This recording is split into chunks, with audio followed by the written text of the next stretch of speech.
I'm excited to talk to you about using your dreams to find direction in your life. And in my description, I talked about how our dreams can act like Siri. And just as Siri, we can program in a destination. And if we're using it as we move along, it will say, go on this road, take a right here. And so it will give us moment by moment directions. And so I'm going to suggest to you today that our dreams can serve that same function. And but before we get to that, I also want to note that there are many different types of dreams, and not all dreams will serve this function. The most common types of dreams are going to be fear dreams, which these can be nightmares, and this is kind of like we get haunted during our day, during our night, by the fears that pursue us during the day, and this is just kind of like taking the lid off of our repression during the day. Also, wish fulfillment dreams are very common, and these are just dreams of the things that we desire coming true. And sometimes we can be misled by our dreams if we have a wish fulfillment dream and we are hoping that that means that this is something that is true or will be true. It's just kind of a function of our unconscious to have some wish fulfillment dreams.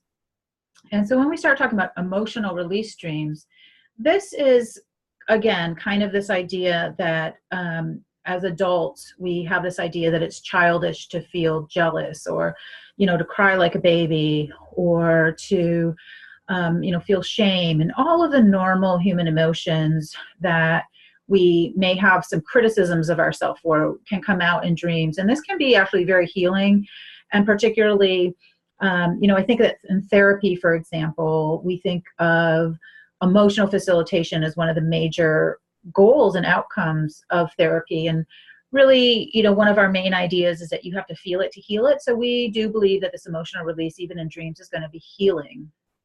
But as I mentioned in the talk, that today I'm going to talk about those moments when dreams provide us some directions. They tell us what our next step is. And also the destination. A dream may point to a very different destination than the life that you're living now. And, one way of understanding what our dreams are pointing to is to ask yourself, what do I spend most of my energy on? What do I think about the most? What consumes me during the day? The things that really are the problems that we're trying to solve in our real life are often the things that our dreams will speak to.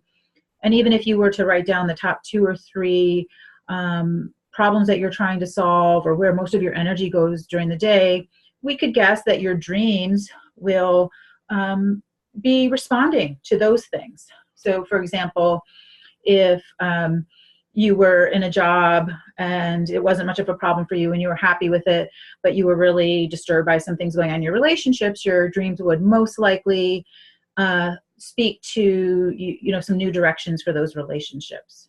And why should we pay attention to dreams? And as I mentioned, because they do help facilitate this emotional expression.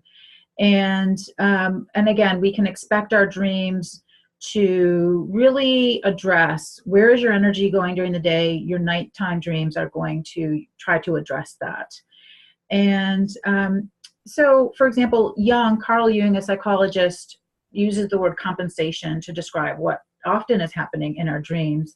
And what he means by that is, let's say that you're over-rationalizing in your day life, you're very thinking, but you don't feel a lot, then your dreams may be more emotional. The other side of that is for people who are under-controlled and have, their emotions are all over the place and sort of uncontrolled, their dreams a compensation may look more like let's say a military regimen, where there is this kind of call for more order and discipline. And so the compensation is going to really be trying to bring some balance to your life.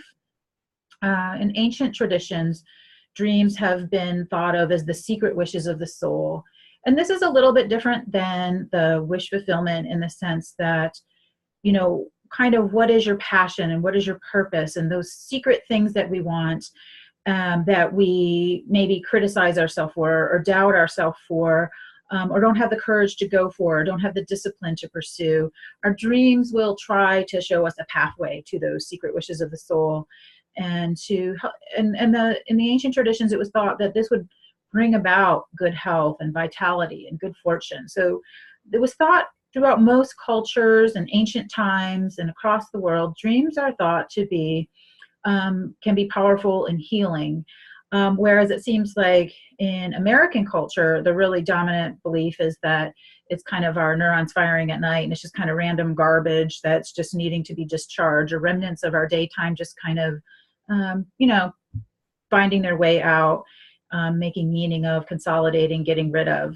But I'm going to be presenting a different model, which is that our dreams can be very meaningful, and how to look for the direction, and even how to look for a destination. As I said, sometimes the dreams will point to a destination. And I will be presenting a case study that shows how a series of dreams point in a very specific direction, and then help a person to find and to just have hope that there is another destination. And so, one example, kind of repeating somewhat what I've said, is, Freud said that dreams are the royal road to the unconscious. And while psychoanalysis is not as popular as it has been at different times, there's still some credence to the idea that some, relationship problems or health problems or, working problems can be related to repression and unconscious and, inner conflicts, for example. And so your dreams may try to resolve some of those inner conflicts. So it's much an oversimplification, but, you could, summarize Freud by saying, when you take the lid off of repression, it's all sex and aggression. And those are the things that are most forbidden in every culture to put on display. And so that will come out in our dreams. And again, psychotherapy itself is based on the idea that if you can feel it, you can heal it. And so you may find your dreams are releasing repressed emotions, feelings that are childish, that we think of as childish, or jealousy and anger and sadness. And in many cultures, we are given the message that if we are needy or if we have these vulnerable emotions, that we are stupid or weak. And we tend to think that we have to grow up and be adults, and we shouldn't be plagued with all of these problems. We don't want to be crybabies. And so one of the themes as we move forward is going to be that dreams are in some ways allowing us to be more childlike rather than childish. And the case study that I'm going to talk about will kind of show that evolution. So the person I'm going to be talking about is Jack, and that's not his real name. And he is actually not a real client. He is what I call an informant, people that I, kind of recruit to give me case material to talk about in public or to write about. And so Jack was a physical therapist, and his personality might be described as obsessive compulsive. He's very over-controlled in his emotions, and very self-critical was part of that. And one of the things that he was challenged with in his work was he took, part of being over-controlling is taking responsibility for things that are not yours. And that also, of course, means taking blame for things you shouldn't take blame for. He took almost full responsibility for his clients' health outcomes. But as most of us can imagine, that if you're a physical therapist and you give your clients a series of exercises and they simply, don't follow through on your recommendations, and then they don't see improvement, we wouldn't take responsibility for that. And as we know, there's so many other interacting causes, but he would get really down on himself and blame himself if his clients didn't improve. And so I mentioned, and his self-criticalness and the over-controlled emotions and some of his primary concerns, some other problems in his life led to him becoming socially isolated. And as I said, our dreams are usually going to be pointing to new directions for where most of our energy and problem solving goes. And for him, it was the emotional deprivation in his marriage. And he was very disconnected from his wife. And he had described what felt like, falling in love and getting married. And then, sometimes this is more common. You hear other people say this, that after the marriage, it's like, who is this person I married? She seems completely different and unloving. And so I'm going to go through a series of dreams, and the trajectory of those dreams is going to follow this path that I, suggest, that dreams will point to you in a new direction. And what was interesting about his dreams is that when he, assimilated the meaning of those dreams, his next dream would reflect that progress and suggest a further step to take. So his earlier dreams started off with robots and zombies and even apocalyptic images. And but it did suggest an alternative destination, and we'll get to that when we get to the dream. And then after he recognized that it wasn't just, it wasn't his, he wasn't have to criticize himself for the deprivation of his marriage, but that really it did feel like a, robotic marriage. And so the second dream shows and points into this direction of kind of staging a protest, and that could mean a lot of things. It means talking about your problems in the marriage, getting help for the marriage, or thinking about, how do I leave this marriage? And a subsequent dream shows the image of a poker game, and he thinks of that as gambling. And so this ends up being kind of the fundamental, what Jung would call compensation or new direction. And it's that in order to give up some control, he would have to gamble. And so as he thought about the possibility of leaving his marriage, which before he had not thought about, because there were too many risks and there was too many things that he couldn't control. So the idea of gambling opened up a new direction, which is you're going to have to take a chance. It's going to be a risk. There are no guarantees. You cannot control everything. And in his final dream, there's these images of kind of reclaiming his childhood. And he remembered that when he was a child, he was actually very social and funny. And he had so many healthy activities and pleasures. He liked music, he liked spirituality, he liked religion, he liked riding bikes. And as an adult, he had given all of that up and, again, became consumed with partly his work and feeling like he had to control, and his patients all had to get better. And then the deprivation in his marriage, he had really thought that he had become robotic. But in this last dream, he reclaims that childlike part of himself, and it points to a very healthy new direction for him. So to get started, his first dream, he's in a post-apocalyptic world, and he was starving. He talks about huddling around a fire and using primitive tools to carve a cigar box. It was dark and rainy. It was Walking Dead-esque scenery. He heard noises and looked through a window, and he turns out, and there's a huge, clean, comfy room attached to this building. It was huge as a ballroom. It was electric lighting and heat. And so I suggest to you that this dream is pointing out not only a new direction, but a destination, saying you don't have to live in this apocalyptic, starving world. You can find the light, and you can find the warmth in personal relationships and some of your activities that gave you so much joy. And then as he began to really get that it doesn't have to be this way, he had this dream. I was with a friend in San Francisco, and we saw a lot of women, but then we realized they were robots. Later, as I was walking down the street, I saw this big fence, and it was 20 feet tall, and it was iron. On the other side of the fence, there were dozens of protesters, but nobody was paying any attention to them. Apparently, to legally protest, you had to stand on the opposite side of the fence. And he thought to himself in the dream, this is genius, because if you put them on the fence, you can just ignore them and they're not going to accomplish anything. And so here we see this new direction of what would it mean to protest his life, to protest his marriage.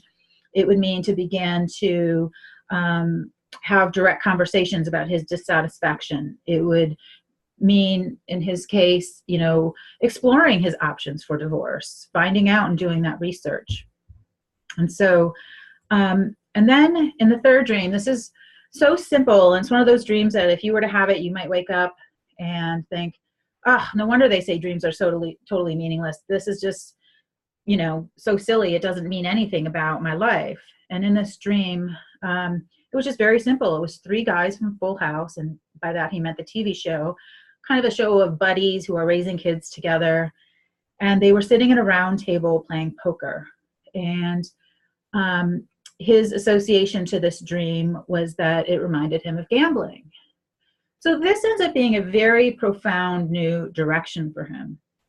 So it goes from being self-critical to having to control even his own patients' health. Even though they weren't taking responsibility for their own health, he took responsibility for it. Feeling that he was responsible for everything and had to have control over everything. Whereas gambling opened up this whole new idea of the future is unknown. I don't control the future. In gambling, you are taking a risk and you might lose. You win some, you lose some. And this was the new direction that this dream was pointing to him, this new attitude. Again, it's also a compensation, but you can see it's leading him to a new place, which might be this place that if he wants to find that warm, light place, that he may have to take some risks. And in fact, he would have to take a risk to leave a situation that felt like it was robots and zombies. And then in the last dream, we see this direction that is pretty, again, profound, pointing him to become more childlike. And in the dream, he says, I went into the basement of my childhood home and was hopeful that my beloved chickens were still alive. I felt guilty for having left them behind and mad at myself for doing so because I knew how much I loved them. How could I have left them in the dark, scary place like this? I went into the basement, and from the dark, I heard the scurrying of all my chickens come rushing towards me, and they're running and they're flying and they're so happy to see me. So this is the opposite of what his marriage was like. And again, it's significant that he's in his childhood home in the sense that he remembers that as a child, he had fun, he had hope, he had friends. He loved, reading about spirituality and going on bike rides, and music was one of his great passions and talents. And all of that had been lost over these years of over control and compulsive and obsessive focus on what he was doing wrong. And so this ended up being quite a big breakthrough for him. And so as you can see through these different dreams, is that as he assimilated and felt the feelings and felt the starvation of his marriage and began to become more social, the poker game dream led him to reach out and to some new buddies and increase that part of his life. And so you do see this actual change in his goals and his hopefulness and the warmth, and that these chickens he had actually had at one point in his life, and he said, I felt very attached to them and they felt very attached to me. So this new idea of attachment and gambling are some new directions for him. And so I'm going to end here to give you, I'm going to end here and give you a chance to ask some questions, and also to think about, this was over the course of 6 weeks, and to offer you, this is one of many different ways of categorizing our dreams. Of course, not all dreams are going to, serve this function. And, but even the seemingly meaningless ones like the poker game, it just was such a simple dream. How could that mean anything? And yet it was so profound in directing him back to this childlike quality of himself, of having buddies, having friends, having fun, and gambling. So I hope that you will take some of this and think about applying it to your own dreams. And I didn't get a chance to talk about, if you don't remember your dreams, how do you do that? But there's so much literature out there, that you can go find that. But so I hope that you'll take this and find some new directions in your own life. So